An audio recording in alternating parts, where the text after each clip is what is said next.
Today we are solving isosceles triangle theorem from chapter 3rd, Triangles, Standard 9th, Maths 2. The statement of the theorem is, if two sides of a triangle are congruent, then the angles opposite to them are congruent. Here this statement is given in the form of if and then. We know that the sentence in between if and then, this statement is our given point, and after then is our to prove. So to prove this isosceles triangle theorem, here we required one triangle. Here I draw suppose triangle PQR. In this triangle, suppose these two segments are congruent. Okay, so let us write down given point in this triangle PQR. If two sides of a triangle, here two sides are PQ and PR, these two segments are congruent. So let us write it down here. Now let us write down this to prove. To prove is nothing but our statement which is after this word then. The angles opposite to them. Opposite to them means opposite to congruent segment are also congruent. If you take suppose segment PQ, then its opposite angle is angle R. And if you take segment PR, then its opposite angle is angle Q. So here we have to prove these two angles are congruent. The name of, three-letter name of these angles are, suppose here I am writing first angle PQR and the second angle is angle PRQ. These two triangles we have to prove these two angles are congruent. To prove this statement, here we required one construction.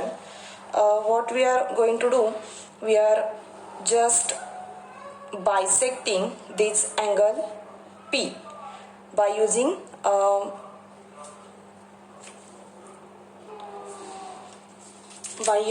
compass. We can draw this angle bisector. So this is the construction. Draw ray PS, this PS as a angle bisector which intersects suppose segment QS at point S. So let's due to this ray PS, this actual main triangle divides into two parts. So our first triangle is PSQ and second triangle PSR. We have to prove these two small triangles are congruent. So let us prove it. In proof, let us write down the name of these two triangles. First I take this triangle PQS and second one is PSR.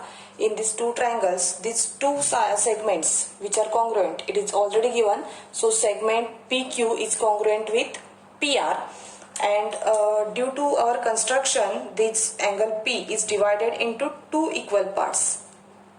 Okay, so the name of first angle is QPS and the second angle is RPS. These two angles are also congruent from our construction, and the remaining point is this segment PS. This segment PS is a common segment.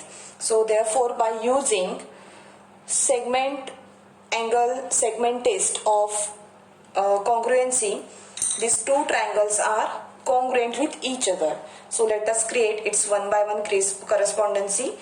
Here we know one angle is given, angle P. So this angle P is at first position. So second, its congruent angle has to be on first position. Let us take this segment PQ. Segment PQ is congruent with PR. Here PQ lies on first and third position.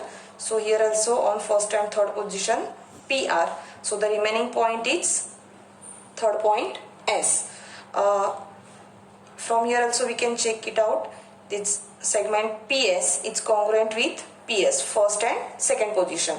So if these two triangles are congruent with this created one by one correspondency, we can say that its corresponding angles are also congruent. Therefore, here we require angle Q So this angle Q lies at third position.